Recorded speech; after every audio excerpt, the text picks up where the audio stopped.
Good afternoon.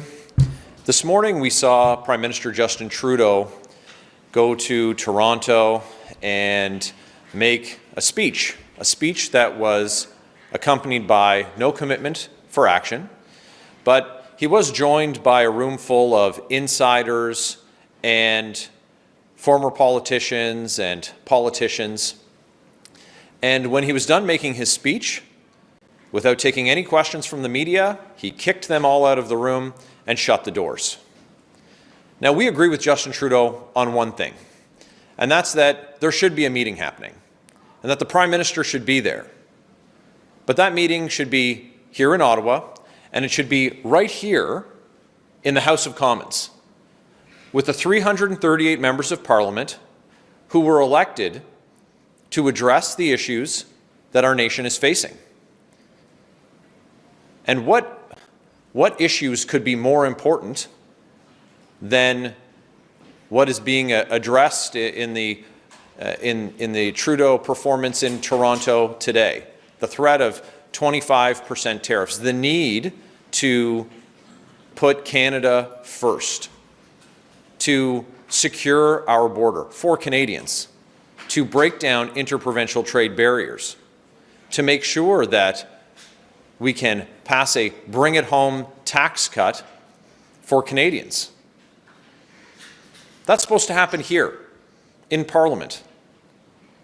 Debated on the floor of the House of Commons, studied in the committee rooms in this very building. But the Liberals have decided to put party ahead of country. And while Justin Trudeau performs in Toronto, the rest of the Liberals are lined up behind their leadership hopefuls like Carbon Tax Carney and Carbon Tax Christia, who have yet to pronounce on if they share Mr. Trudeau's view that Parliament isn't important. But look, the absence of them having said it underscores that we know that they don't see the value in putting country before party. And it's very simple. The steps laid out, the common sense plan laid out by Pierre Poilievre, to be prepared in the eventuality that tariffs are levied, to strengthen our economy by breaking down those interprovincial trade barriers that the Liberals have failed to address over their 9 years, and to make sure that we can make work pay again, to deliver a meaningful, bring-it-home tax cut, and to repeal the damaging policies of the Liberal government that have stopped the development of pipelines, that have stopped the exporting of our natural resources that would help deliver powerful paychecks for Canadians and would help diversify the trade that we're able to do as a country. Look, it's an important time in our country, and the questions that need to be put to Mr. Trudeau can't today because he's gone into hiding behind a locked door. They aren't being put to Mr. Carney because he's in hiding as well. And the last time he was asked if Parliament should be sitting, he ran away. And Ms. Freeland seems equally unconcerned. This is a democracy. Canadians expect that their views and their voices will be heard here in Parliament. And today we're renewing our call for Parliament to be recalled because it should be sitting. Parliament was scheduled to be sitting today. It should be our second week in our winter session, but it was shuttered. These doors were locked by Justin Trudeau when the Liberals decided to put party ahead of country. So let's get back to work. Let's recall Parliament so that we can debate the issues, pass legislation that is going to deliver real action for Canadians where we can put Canada first. Thank you. Is Donald Trump coming after Canada's critical minerals? Do you agree with the hot mic comments made by Prime Minister Trudeau earlier today, suggesting that we should take Donald Trump's threat of Canada becoming the 51st state seriously and implying that Trump wants to control Canada's critical minerals?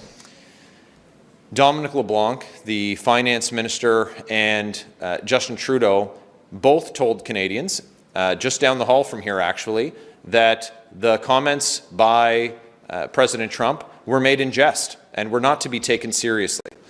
So we've been told for the last several months that these comments weren't to be believed. So now we find ourselves in a situation where they're saying that this sudden crisis has emerged with respect to these comments that for months they've said weren't to be taken seriously.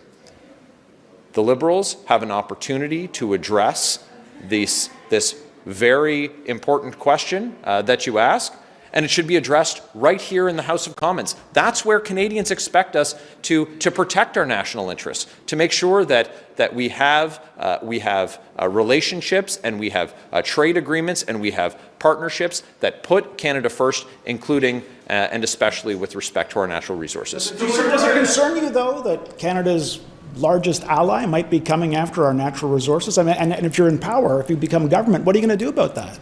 Well, look, we've been told by the people who were at the table that these comments aren't to be taken seriously. That's not the case now. So if it is the case that Donald Trump is coming after our natural resources, what are you going to do about it if you're in government? If the assertion is that Mr. Trudeau was lying, then and that's your assertion, then it should be addressed here in the House of Commons. There were 338 members of Parliament elected. It's absurd that the Liberals have shut down Parliament so the debate can't happen about what we can do to put Canada first. What do we need to do to strengthen our borders? What do we need to do to have robust and diversified trade? And Mr. Poilievre has put forward a very clear plan with respect to strengthening our border, with respect to getting our critical natural resources, critical minerals and natural resources to Tidewater, getting them to market, repealing the legislation that the Liberals have passed that have stymied those efforts. So we've put forward a plan. This is the place that should be debated. Anything that Mr. Trudeau and Mr. LeBlanc have said obviously can't be believed. They've been demonstrated to be lying to Canadians, but that needs to be. The issues need to be debated here in Parliament. That's what Canadians elected us to do. Call back earlier. Is your party to pass that Canada First plan, or is it to vote to bring down the government in a non-confidence vote? We've been very clear that both things can be true. That we're prepared today to see the introduction of, debate, study, and pass legislation that does put Canada first, that secures our border, that breaks down those interprovincial trade barriers, that repeals the anti-resource development legislation that, like Bill C-69 that the Liberals have passed, and ensures that we can pass a bring-it-home tax cut for Canadians. We can address that issue, which the House is supposed to be sitting right now. We could be doing that, and then when that issue has been put to rest, we can deal with the matters of confidence, because Canadians are looking for a new government. They've seen that after 9 years, Justin Trudeau and the Liberals, they can't be trusted to protect Canadians' interests, and that's what should be front of mind for every single elected official and everyone who's running to be Prime Minister, is what are they doing today to put Canada first? Are they in hiding, or are they prepared to unlock the doors of the House of Commons and let Canada's 338 members of Parliament do their jobs? Do you support the challenge? Do you support the challenge that is going to be heard by the federal court next week, calling on the courts to overturn the prorogation? The House of Commons should not have been prorogued by Justin Trudeau in order to. We believe that Parliament should be recalled in advance of. Would you like me to answer your question?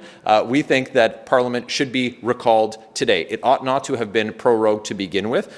This is a very important time for our country. There was no surprise to Justin Trudeau in the beginning of January that we were going to be dealing with these issues. He should not have prorogued Parliament. It should be recalled today. That's what Canadians expect, and that's why we're calling on the government to recall Parliament and to put Canada first. Take action if Trudeau won't. Thanks very much for